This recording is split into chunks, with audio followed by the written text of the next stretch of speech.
Good morning, afternoon, and evening, wherever you may be in the world today. Welcome to this month's Enrichment Series webinar for the P&G Alumni Network. I'm your host, Ida Abdelkhani, and I'm here together today with David Taylor for today's webinar, A Look Back, Where We Have Been and Why the Future is Bright.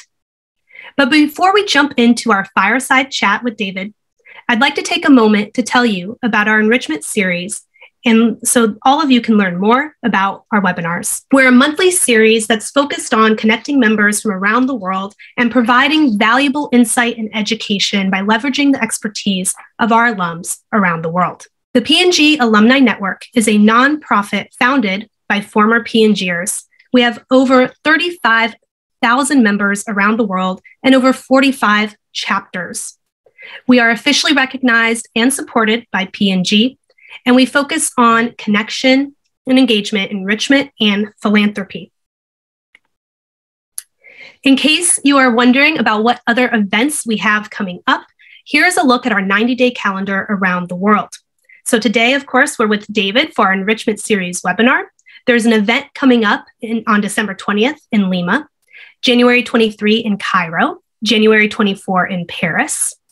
On January 25th, Deborah Bass will be hosting an interview around creating a portfolio career.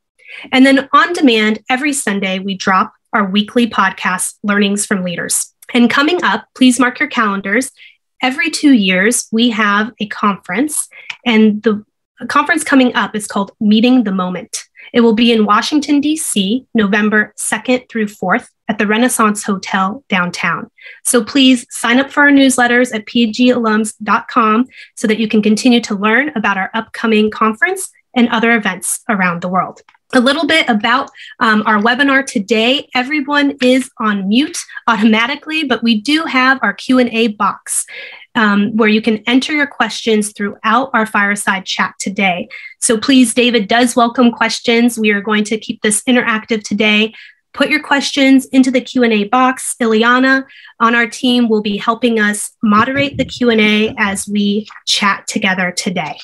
And welcome again to David Taylor to speak to us today about a look back, where we have been and why the future is bright. Now, many of you know David from his days at P&G, and you know his 40 years of experience and leadership quite well. But since serving as P&G's chairman, president, and CEO from 2015 to 2021, and as the executive chairman of the board from 2021 to 22, David now serves as a senior operating advisor at CD&R LLC, a private equity firm, and also serves on the board of directors of Delta Airlines and Nexi, a sustainable building products company. He's also a member of the Board of Visitors at Duke University's School of Business and is passionate about addressing food insecurity in the U.S. For 8 years, he served on the board of Feeding America, including 2 years as board chair. He continues to serve as a member of the Cincinnati Free Store Food Bank. David, thank you again for being here with us and sharing your thoughts with alums around the world today. Thank you very much. And it's a pleasure to be here today. And I just chatted or looked real quickly at some of the individuals, and a huge hello to so many people that I had the opportunity and honor actually to work with during my P&G career. As I think back in 2015, when I came into the role, our company wasn't in the best shape. We had an outstanding organization in terms of people. We had a great portfolio of brands. We had the financial strength, one of the best in the world, but yet our results weren't strong. If you'd put up the chart, this is what investors saw P&G, how P&G performed in 2015. This is looking at our total shareholder return on a 1, 3, 5, and 10-year basis. We were in the bottom third of our peer group across all time periods. Now, that wasn't reflective, in my view, and frankly, the leadership's view of the capability of our company, but it was reflective of the results we were delivering for a variety of reasons. We'd come through a period, if you go back many years before, where our portfolio had gotten very large. We had over 160 brands. We were competing in almost 15 or so categories. We also had an organization that had grown and had been adapted to the larger size, but in many ways wasn't performing near to the capability of our organization. So in 2015, as I came in, here's where we were. It was clear that we needed to change. The company had already started with when AG came back, addressing the portfolio. AG and John and the leadership had worked on making some choices about the portfolio, and there were a number of brands that were sold. Recall, we went from almost 160 brands, 170 brands, down to about 65 over the next many years. This focused our portfolio on 10 categories. And these 10 categories were categories where performance drove the brand choice, which really, to me, it really played to the strengths of P&G. But there was much more that we needed to do. We were moving toward the right portfolio, but we still weren't performing well. So we stepped back and talked to a lot of individuals, and the organization had great insights into what the issues were. And what we needed to do was make a change. We needed to come up with a very clear strategy, an organization that enabled that strategy to be delivered, and then the culture, the environment to unleash the power of P&G people. And that's where we were in 2015. Now, I'm going to talk a little bit about some of the changes that were made, but at any time during this webinar, I'm very happy to take questions from anybody. This is meant to be an interactive session, and I would welcome any questions or comments that you may have, because many of you were there during part or all of this journey. Yeah, David, I would love to take some questions from the audience. I have a question myself, though, before we do that. What surprised you when you took over in 2015? Well, I guess there were many things that were different. Because I was part of the leadership team, I own this as well. So there's no blame that I want to place. For lots of reasons, the company had gotten to a place where our performance was very mediocre to poor. We had gotten to be very slow, very internally focused. There was just so many transactions inside the company. The surprise when I took the CEO role, as the role specifically, was just the number of stakeholders that you had to deal with. I was used to running a business. I'd been in family care, then in home care, then in health and beauty sector. But what was different as the CEO is you had a variety of outside contacts that you had to address. There was the Consumer Goods Forum. There was the Business Roundtable, which is a group of companies that meet in Washington to work policy. There was the Business Council, which is another group of CEOs. There were local groups of CEOs. So there were all these stakeholders in addition to a board of directors. You had 11 bosses now, not one. And then you had an organization that was looking for clear direction and leadership. So you had many, many individuals and groups that you needed to focus your time on. And one of the challenges was picking what was most important. And in my mind, it was very, very clear, which was number one, we had to work together as an organization, a leadership team and broader company to get the company back on track. And that meant coming to a very clear set of choices, which we call a strategy, in an organization design that would enable us to perform. Many of the outside resources and many of the meetings that one could go to needed to wait until together we got back on a path of performing. One of the statements that I made, I remember in a broad webcast, and that I heard a number of people say, and it's something I very deeply believe, at this time, even though our results weren't strong, there was nothing wrong with P&G that couldn't be fixed by what was right with P&G. And what was right with P&G was the quality of people, the values of the people we had, and the capability collectively to perform at leadership levels in our industry. That I was absolutely convinced of, and the leadership team was convinced of. And so the challenge was, what were the choices in organization design and cultural interventions that needed to be made? So that's where we were. And one of the stories that I remember sharing was on stage was this story of a tethered elephant. If you think about anybody that's ever gone to a circus, you've seen these elephants that are chained and there's a tether or a stake put in, and they go round in circles. And they do that for a long, long time. And probably when they're first chained, they challenge it, but after a while, they just go round and round. And if you cut that chain, they still go round and round because they've gotten so conditioned to that situation. In many ways, to me, our company had given up responsibility and accountability to systems. One of the things I heard was, David, we had a lack of accountability. There wasn't There was a system called RAMP, which is a resource allocation system that people would complain about. And when I'd ask, why don't we launch that faster? Well, it wasn't ramped. And so everybody was saying RAMP was the reason we weren't doing things. I looked on the organization chart and there was nobody named RAMP, but yet many people blamed this RAMP for what was not going right. There were scorecards and checklists and all these interfaces in internal meetings. And what had happened is instead of us taking personal responsibility for understanding the consumer and putting the consumer back in the middle and performing at the level we knew we were capable of, and focusing on innovation and understanding our consumers and customers, we had become too internal. We had become the tethered elephant that was executing within a system that was performing relatively poorly. But those results don't define us. That's just where we were at that moment of time. We chose a new strategy. We called it a growth strategy that was very clear, a set of categories we wanted to participate in. We decided we wanted to be superior, not a little bit better, but meaningfully better in our product, in our package, our communication, the value we give to the consumer and the customer, how we showed up at shelf. All of those things we want to be meaningfully better. And we picked 3 cultural interventions. Number 1 was straight talk.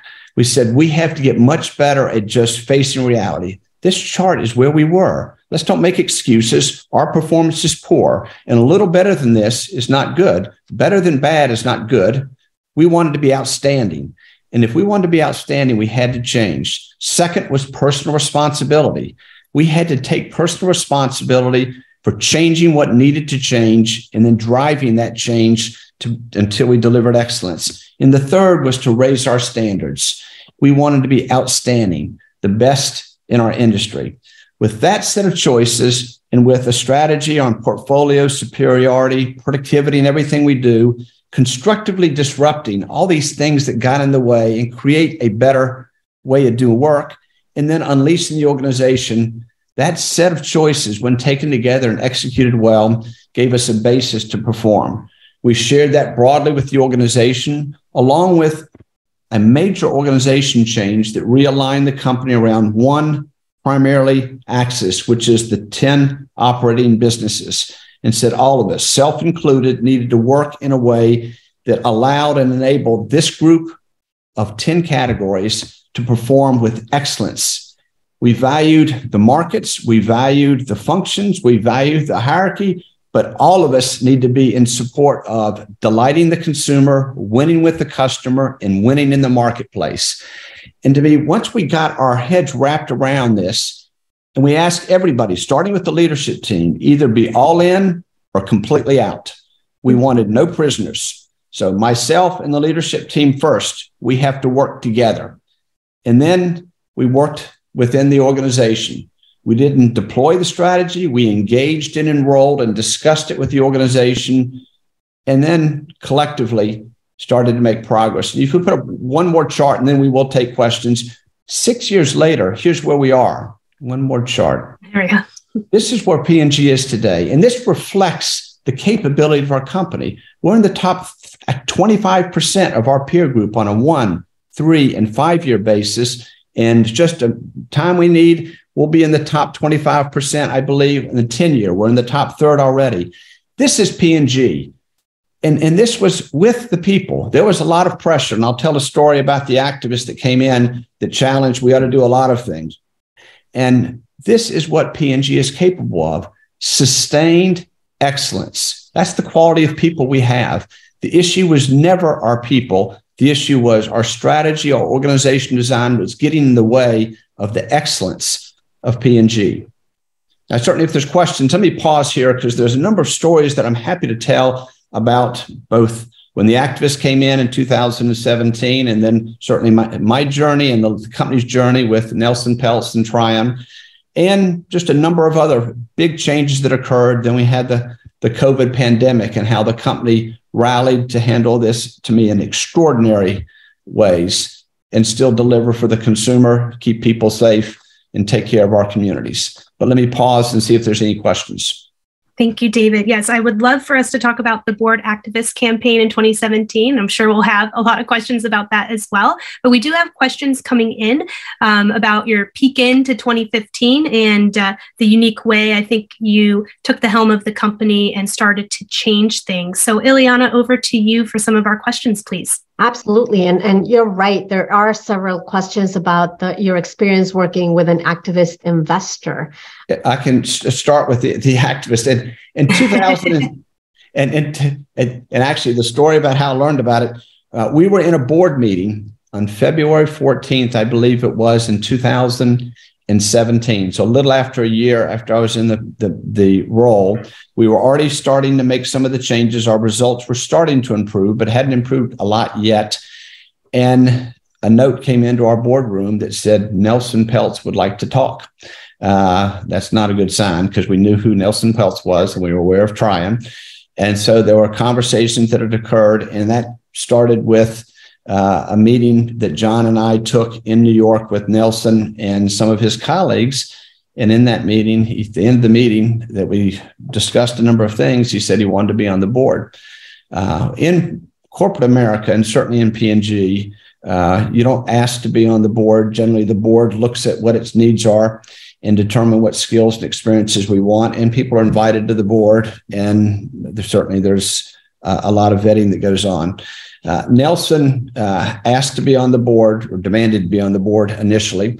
And what ensued was the next 6 to 9 months was what's called a proxy contest, where the company did not want to, at that point in time, bring him on the board. Nelson wanted a place in the board. And so he initiated what's called a white paper that made a lot of recommendations and changes, many of which we thought would be very detrimental to the company. And for that reason, we resisted just bringing him on the board at that time. The next 6 months, we spent time going to investors and sharing our strategy and why we believed that P&G had the capability to perform. Nelson did the same. And there was, all of you that were shareholders got a lot of mail, unfortunately. And there was both sides, and both sides made statements about why they thought their position was best. Late in that process, there were a series of meetings. I'd met with Nelson several times. John and I had met with Nelson. Jim McNerney, the lead independent director, and I had met with, and John had met with Nelson and some of his colleagues. So there were a series of conversations. As the contest got all the way to the close and we came to the shareholder meeting, it was very close. In fact, it was too close to call. There were millions of votes cast, and there was a very small difference. So now they're into hand counting ballots and challenges. And that kept going for weeks. There were, again, a series of conversations. And at the end, we made the decision it was better to bring him on the board. I had some very constructive conversations with Nelson during that period of time. And he had agreed certainly to be a constructive board member.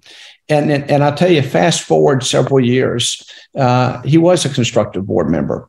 In fact, over time, Nelson and I developed a very good working relationship. Many of you did not see him critique the company once he came on the board. Instead, it gave us the latitude to focus on P&G people doing what P&G people do best: serving consumers, winning with customers, growing markets, executing a strategy that worked, and implementing an organization design that focused the company on the right things. And it illustrated one of the most powerful points, and that is you don't have to be right. You just have to make sure the right thing is done. And it's one of the most important lessons I've learned throughout my career at P&G. Those that always want to be right tend not to listen to other people. Those that worry about doing the right thing don't care who is right. What you want to do is listen and learn from those around you, including your board members, including an activist that became a board member. And collectively, after you listen to that, integrate those thoughts and decide what's best for P&G that's consistent with the values of our company. And that's what we did. We did not do many of the things that were recommended in the proxy contest, laying off a lot of people, getting rid of our corporate R&D organization. There were many things said because ultimately it was up to the leadership of the company to decide what was right to do. but we listened to all the different stakeholders. We listened to the investors. We listened to our employees. And frankly, where I got some of the best advice was from our employees. They understood where the real friction was, what was getting in the way of them having more time to go to consumer homes, having more time to spend with the customers, having more time to innovate and create breakthroughs in products and processes and marketing programs, and to find out what it would take to streamline our supply chain. That's where the real power was getting out of the office, traveling to 15 to 20 countries a year, going to plants. And the more I was able to do that, the more the leadership team focused on doing that, the more the leadership team worked together, the better we got. But working with an activist was not what I did. What I wanted to do is work with people. And Nelson and I developed a relationship, and it was constructive. In fact, true story, this last year, you may have seen his daughter got married to one of the Beckhams. He invited me to his wedding. We've got a very strong, positive working relationship. We have, we each are from very different worlds, but we could overlap on the desire for P&G to perform well. I had some additional requirements, which is we were going to do it consistent with the P&G values, take care of P&G people and take care of P&G communities. But we could do that and deliver excellence. And Nelson was, as long as you can deliver excellence, I will support you. And to his credit, he did. He has been a very strong supporter of P&G and of the leadership. So it's one where often we fight and try to be right. The lesson is we need to do the right thing. It's also one of the reasons I believe so strongly in diversity and inclusion, because once you don't have to be right, if you can surround yourself with people that are very different from you, that have had a different set of experiences and understand different things, but that you respect and listen to, then you avail yourself of all that knowledge and experience that you don't have and can help you make better decisions. And so I've tried to, throughout this assignment as the CEO and as chairman, or executive chairman, is to have a diverse board. We're 50-50 men, women, pretty close, and a third multicultural, because it gives me the opportunity and gives the leadership the opportunity to be exposed to many bright people that have had varied experiences. It's one of the greatest strengths of our company, whether it's at the board, the leadership, or throughout our company, is the fact that we have a widely diverse organization that respects and listens to each other. And listen in the P&G world is not waiting to speak. Listening means listening to understand, because you value the person that you're talking to and you really want to understand why they have the point of view they do. When you do that, you then allow yourself to learn and you honor that person, and you also get new information that allows you to make better decisions. So whether it's the activist campaign where we listened and came to a better third way, executed it well, and delivered for our shareholders, our employees, or whether it's any other organizations I've been involved in, this whole mindset of trying to do the right thing versus being right, and focusing on excellence, high standards, but caring for people tends to work well. Other questions? David, thank you so much for sharing the insight behind that. I know that a lot of those today joining us are interested in the activist campaign and understanding more about how that worked, and how you came to the decision that you came to have Nelson on the board. I'm wondering, you mentioned this idea of doing the right thing, right? Not having to be right, but always doing the right thing, excellence, and people, caring about people. And that's more important than the activism. Now that you yourself are sitting on boards, how has this experience affected your own approach to being a board member? It is interesting. When you're on the board of another company, a company that you didn't grow up in, it's a very different role. And the summary I've heard best of what a good board member is: nose in, hands out. And that is, you listen to understand, you share your thoughts, but you enable the leadership, the CEO and their leadership team, to run the company. The board's role is governance, advice, and stewardship. It's not to run the company. That's different in private companies, but in public companies, that's the role of the board. It's a very important role. It's representing the shareholders, making sure that the shareholders' views and needs are taken care of. But it recognizes the role that you have as a board member and the role the CEO has. So I have deep respect for the CEO. I understand the demands that are put on that individual. and the many stakeholders they're trying to address. But I also understand that board members play a very important role within the corporate structure. They provide advice, counsel.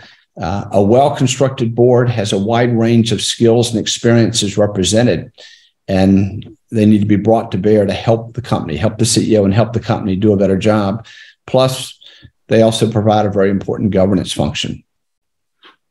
I love that. Nose in, hands out. I'm getting lots of great quotes for my quote today. Okay.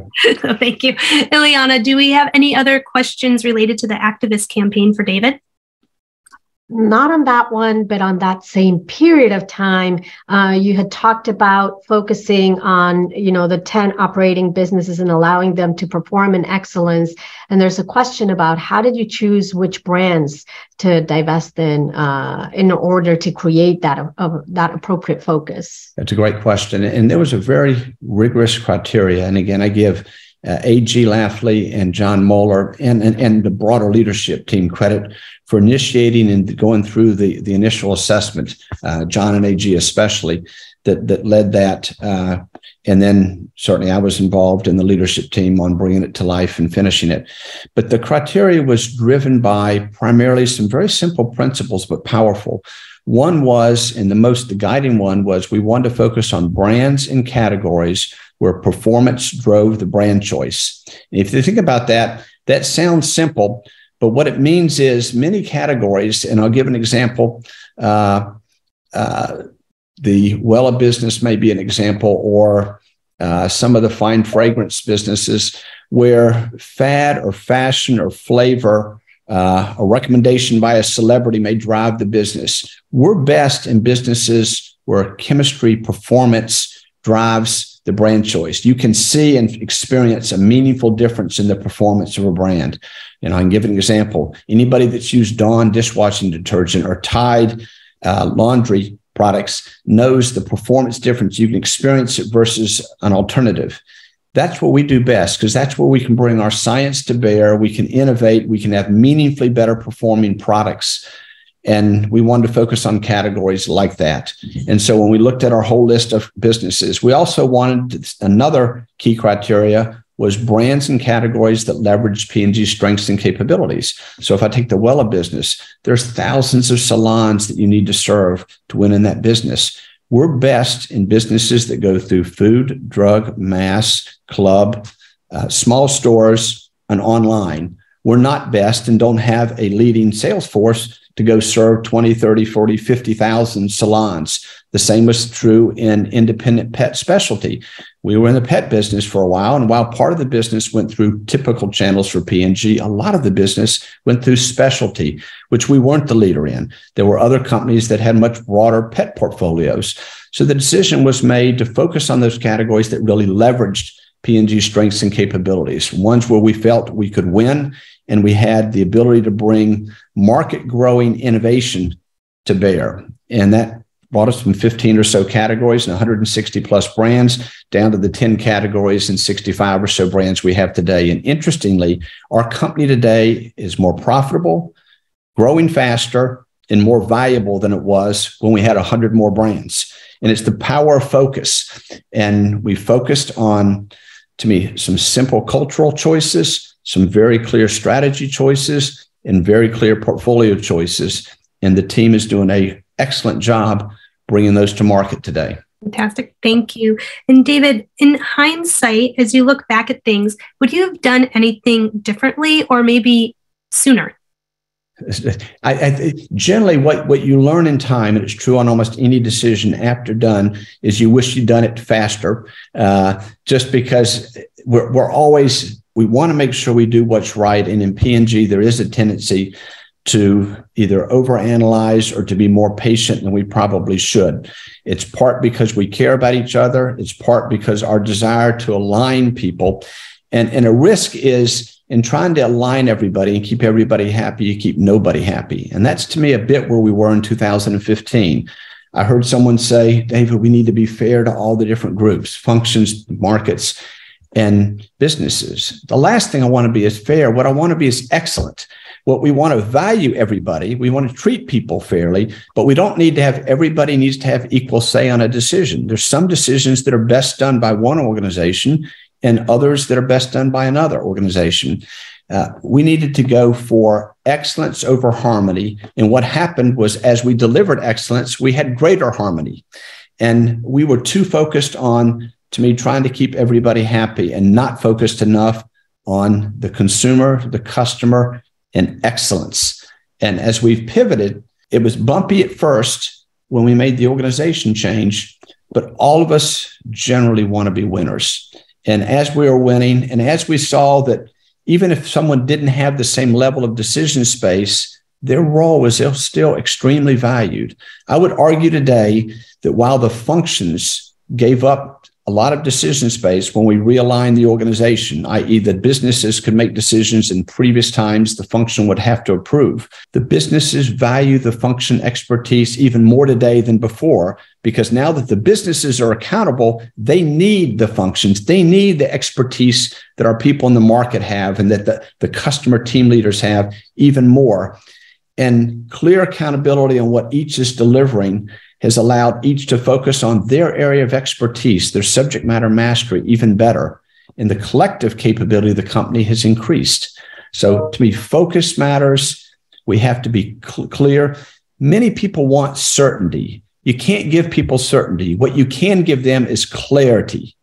And what we worked very hard to do back in 2016 and 17 was to give clarity. You may not agree with the choice, but I want you to understand we've made a choice. It's not going to be vague. It's clear. We're going with the GBUs are going to run the company. They'll have the P&Ls. Here's the role of the markets, the functions, the role of leadership. We made that very clear. Here's our standards. Superiority means not a little bit better. It means a lot better. The consumer should notice it. And value means not just the consumer value, it means customer value. We need to create value for our customers so that they want us. And to me, the clearer we got, the more P&G people sprung into action and delivered. And it just, to me, it illustrated once again, the challenge was unleashing the capability, the latent capability, human potential that existed in Procter & Gamble. Anybody that was hired by P&G has got great skills. We have very high hiring standards. You know, a fun fact is over 500,000 people a year apply for P&G leadership jobs, management jobs. We hire only a few thousand. So out of more than 500,000, we hire a few thousand, extraordinarily selective. So all of you that ever touched P&G as an employee have tremendous skills and capability. And one of the biggest pivots to me I wanted leadership to make is to understand that their role was primarily not management, evaluating and judging. Their role was leading, which is about enabling, coaching, and unleashing. And it's a very different view. One is I'll pick the best people and evaluate them. The other is I've got a great group of people. How do I create the set of conditions where they perform well? There's a book written many years ago called Good to Great, and it talks about getting the right people on the bus. I believe at P&G, the bigger challenge was getting the people on the bus right. How do you create the set of conditions where that group of people can perform outstanding? And to me, we had largely the right people, maybe not in the right places and maybe with not the right organization design. But once we made those changes, you just saw the latent capability come out. I mean, you look at the difference in those two charts, the bottom of a very competitive peer group to the top. Stock price was 75 back in 2015. Today, it's 150 something. And the difference to any share owner or employee or to the communities in which we live and work has been enormous. And it's been done by P&G people, not by David, not by the leadership team, by P&G people all over the world. Our role was to create the set of conditions and the strategy that enabled these talented individuals to perform at very high levels consistently. And David, you touched a little bit on this as you were talking about the results, the leadership beliefs that you have that led to the organization being reorganized in the way that you did. I think most people know, but I'll state it just in case. your entire corporate career was at P&G, all 42 years. And so I know with that comes a plethora of leadership lessons and understanding. We need hours to go through all of it. But I would love if you could share for our audience a little bit about some of your leadership beliefs. And I will go ahead and pull up my screen because I know you have some specific ones. Sure. To share as well. Very good. And I won't go through every one of these, although I may, if I have time. I'm going to pick a few of them to start. One of them, I'll take the second one first, which is none of us is as smart as all of us.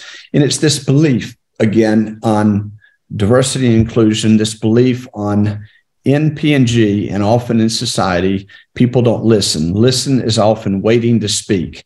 And if you can pause and listen, what you realize very quickly is that as smart as any one individual may be, no individual is smarter than the collective capability of a group of smart people.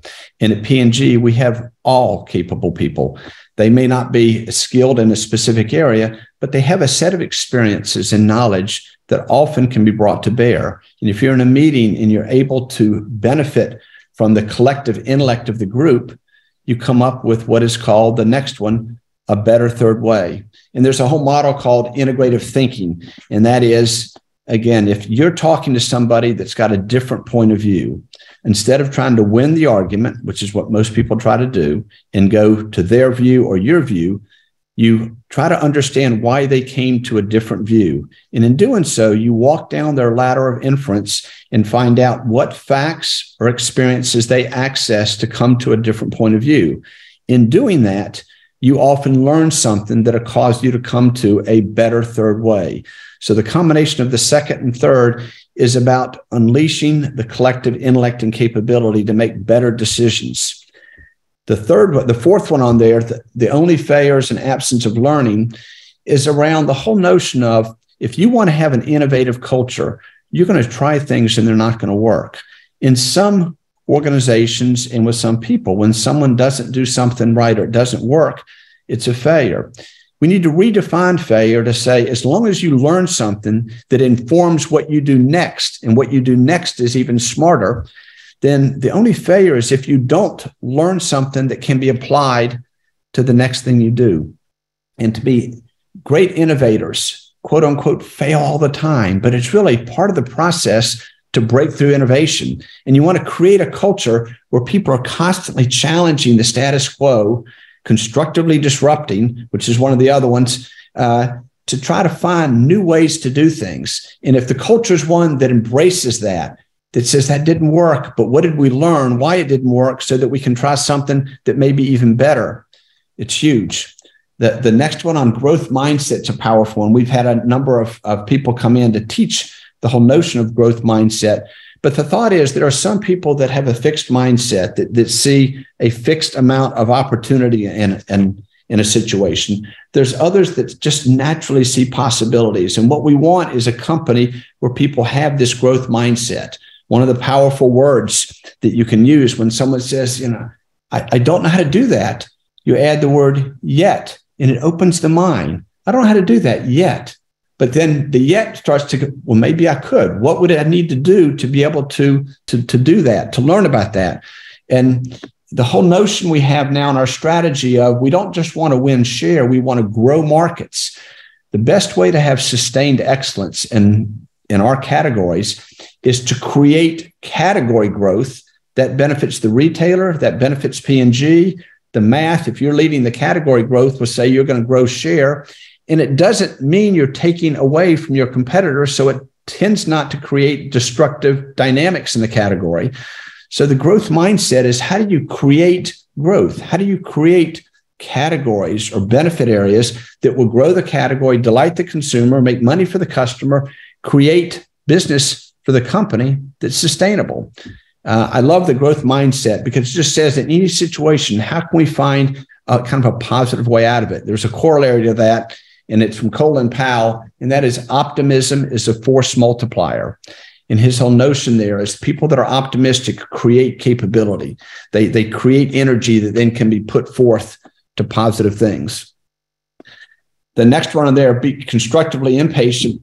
is around a story. I was going to China many years ago, and the results weren't good at the time. And I remember somebody raising their hand and said, David, will you be patient with us? And my response is, the last thing you want me to be is patient. I'll be constructively impatient, which means collectively we're going to work with urgency to fix the issue, but I'll work with you. But let's not be patient. Let's be impatient, but let's work together to find constructive solutions. And all of these, as I go through these, is about unleashing the organization, working with people, recognizing that the people you work with have tremendous capability. And I understood long ago, but whether I was the leader of an organization, a small category, or whether I was the CEO, that there were people closer to the consumer and the customer than I was at any given area that I was visiting. And the challenge was to learn from them and to help them do their job better, to bust barriers. Let's see if I hit one more here. Develop and invest versus evaluate and judge I've already addressed. And that is the whole notion of switching the focus from evaluating people to unleashing people, develop them, and then invest in their capabilities so that they're more capable going forth. The one on Choice Matters is all about strategy, which is strategy is just another word for choice. And a very clear set of choices and a small set of choices executed well is, to me, what's driven a lot of the growth in P&G. Is we have a very clear superiority strategy, superiority productivity, an organization design, a portfolio that's been culled down to categories where performance drives brand choice. And those taken together, along with just an outstanding group of P&G people, is consistently delivering excellent results. And I can hit others. The first one, every single individual can make a difference, is just on not discounting people. One of the many learnings I've had, and I give Shelley McNamara, who's now our Chief Diversity Officer, she's talked a lot about how words matter. And often we use labels or titles, and it puts people in a box. You know, I need a band to this function, where what we're trying to do is say, recognize people have broad capability, and often you can use words that may limit what we ask them to do, and instead have a mindset of how do you tap into the capabilities, the skills of an individual, their energy to make a difference, and not limit what they do because what level or what function they're from. In many ways, we'd like to create a boundaryless organization while you have enough structure to be able to focus work, but recognize that all of us have capability beyond one specific role. I mean, I'm an engineer, electrical engineer by training. I ended up in a manufacturing plant. Then I ended up in multiple different countries, multiple different categories. We can learn. What we do have is the ability to learn and skills that we grow over time. And if you have a mindset of unleashing the talent in people, and every single individual can make a difference, then you don't discount people or don't use limiting words and titles on people. Let me pause there and again, see if there's any questions or comments on any of those. Yeah, David, I have a question. What you're covering here, I think, are some universal leadership tenets, right, that can apply across almost any industry.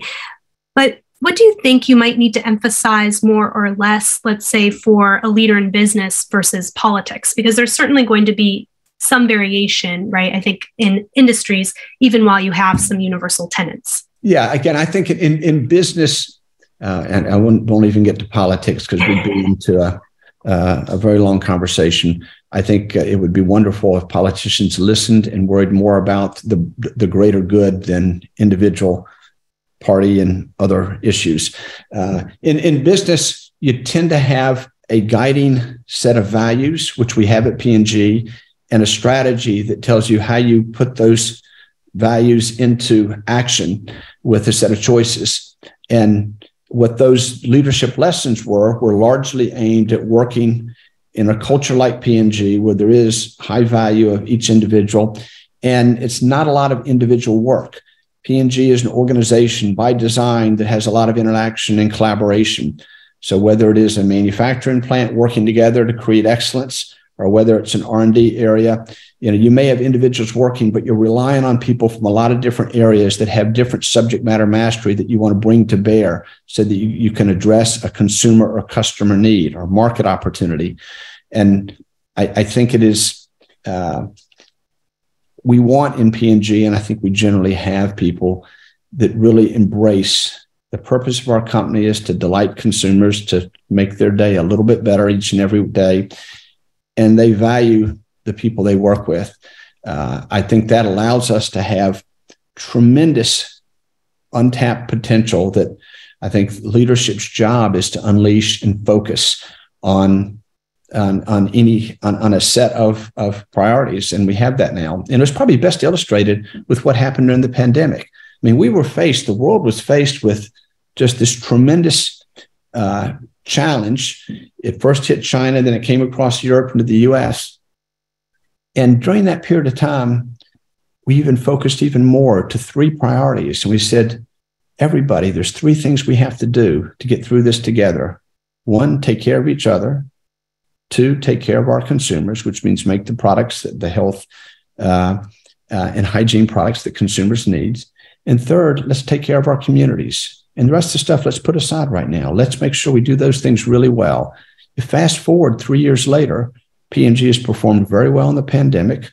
Our results in plants and R&D centers and offices is generally better than the community at large in terms of health. A number of people that got COVID and got very sick. In the 3rd, we've donated a tremendous amount, made a huge impact on our communities with the PPE that's been provided and all the contributions P&G people and the company have made. And it just says when a challenge comes with a strong culture, clear values, and a clear strategy, you can pivot to deal with these things. And I think it just speaks to, again, the strength of our company. We're about sustained excellence. And during the pandemic, it was demonstrated tremendously. Thank you so much, David. And we only have a few minutes left. I'd like to ask you a few kind of overarching questions. So if you had to start over and could not go to P&G, what do you think you would have done? If I had to start over and not go with P&G, that's hard to... Since you spent your entire career at P&G, we're going to take that one off the table. The other area that I was considering, which I'm glad I didn't, was a more technical area. Again, I was an electrical engineer by training and was taking advanced courses in computer design. And it's interesting. The lesson that moved me more to people-centric jobs was what I did with my free time in college. Many of my colleagues in engineering school in their free time were working on engineering projects. In my free time, I was working in the community with groups of people. And to me, it was just a lesson. And so when I started interviewing, I had offers from technical firms and then I had offer from P&G. And P&G talked about working groups of people and you could have careers. This was in a manufacturing plant with groups of people to accomplish something together. And I said, I'd want to work with groups of people versus labs. And so if I wasn't at P&G, I would be in something else that had a similar dynamic, which is groups of people to accomplish things. The engineering background gave me depth and problem solving. And I believe that could be applied to a number of different companies. What I don't enjoy as much is a lot of individual work. I like groups of people working together. I see there's a number of questions that are popping in. I'm seeing in the chat now. Yeah. And there's one here I got to answer. There's a fun one. Can Duke basketball win without Coach K at the helm? And anybody that's followed us, 4 straight wins. Duke is winning with Coach Shire. And it's just an example of excellence doesn't depend on one person. If you create a culture and a strategy that works, and I have tremendous confidence in John Moeller, who has gone in, that followed me in the role. John was a partner throughout the period of time I was there. And I want to give a nod to AG and to Bob and others that came before me. And P&G, you stand on the shoulder of giants. While there may be challenges and the company may not be performing at any one time, the values that I learned from Bob and AG and many others, to me, were part of my leadership style and lessons. So I don't have critique. I have appreciation for all those that I worked with, and especially for the P&G people around the world. I got to travel to, 30, 40 countries probably over the period of time I was CEO, in many countries multiple times in a year. And what you saw was just this consistent high level of performance and high collaboration and this deep care for each other in service to the consumer. And it's what made P&G a special place. And I saw one other question on why did you retire? And the short answer to that is there were three things when I took the job that had to be done. And then I was ready to retire. Number one, we had to be delivering strong results and sustained it for several years. Number two, we had to have a strategy that was working, that our employees, our management, and our board and our investors all believed in. And number three, we had to have an excellent person to take the role. When those three conditions are met, it's right to step aside and let somebody else come and then build on that. And all three of those conditions were met. 42 years, I think, is a pretty good run. And the company is performing. And I take great, pride in the fact that John and the leadership team continue to work together.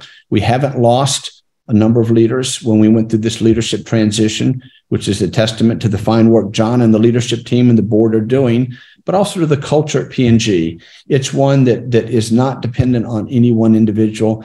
It is the collective capability of 100,000 people, a set of values, and an ethos, a culture, to me, that is very powerful. And the leadership's job is to keep that healthy, investing, and continue to challenge it to grow. Thank you so much, David. And I have one final question for you. As the theme of our webinar today has been a look back and a look towards the future. So I asked the question of your personal look back. If you had to start over, where would you go, excluding P&G? And if you had to look forward, if you were to start your career today, and again, excluding P&G, where would you start? I would still start in an industry where there are products that I could use and touch that was organization-based and that had very high standards of performance. I like to learn, and so I want to join an organization that's got a history of excellence and that I can learn a great deal from. And P&G represented that for me in 1979 when I first joined, in the summer of 1980 when I joined full-time. And I would look for other companies that would do that. I'm currently on the board of a company I think very highly of, which is Delta Airlines, which has a very similar, and it's one actually I've got a lot of interest in because it's got technology, it's got branding, it's international or global in nature, and it's got a culture of caring for its people. And so it's not by happenstance that I'm on the board of Delta. It's a company that I've respected for many, many years. And so it's that set of conditions. P&G and Delta both fit that. If you talk to Ed Bastian, the CEO of Delta, he would be very effusive about the tremendous people at Delta and what they've done through the pandemic to care for their customers in their communities. So that's the kind of company I want to be associated with. And in my retirement or next phase of my professional career, I'm spending time on companies that I care about, Delta, and on topics I care about, like sustainability, Nexi, sustainable building products, and having the chance to work with people that I enjoy and can learn from. Fantastic. Thank you so much. And related to your Delta Airlines board seat, do you get automatic diamond status when you join the board? Joining the board of Delta is a wonderful thing. Yes, you do get very nice flight privileges as a board member, which is good. And it's a wonderful company. I see another person, Chris Louis. I just a call out to many of you that are on this that I did have the honor and pleasure of working with.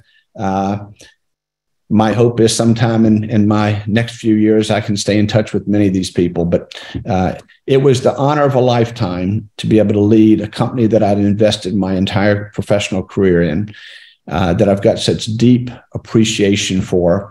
And for those of you that I had the chance to work with, thank you. And my hope is to cross paths again. David, thank you so much again for being with us today. I'd like to share just a few announcements before we close out. For those of you that would like to get more involved, if you attend our series of webinars, you can also sign up for updates for the entire organization to hear about our conferences and other things going on around the world at pgalums.com. We mentioned that we have philanthropy as one of our key pillars. We have a sister organization called the P&G Alumni Network Foundation. So please check out our website, and join us in our philanthropic efforts around the world as well.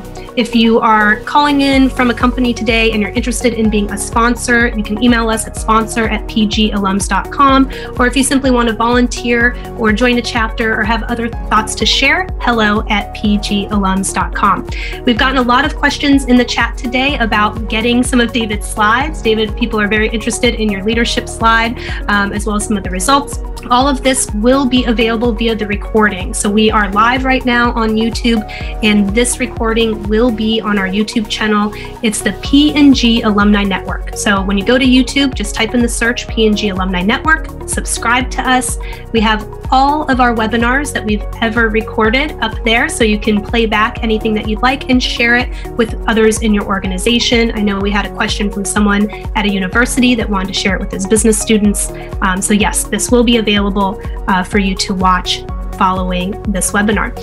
Again, if you have any questions, please feel free to reach out to us at any time at hello@pgalums.com. And again, David, thank you again for so generously sharing your time with us, for being so authentic and candid to give us a peek into your time at P&G. It was such an honor to have you on our Enrichment Series webinar today. Take care, everyone.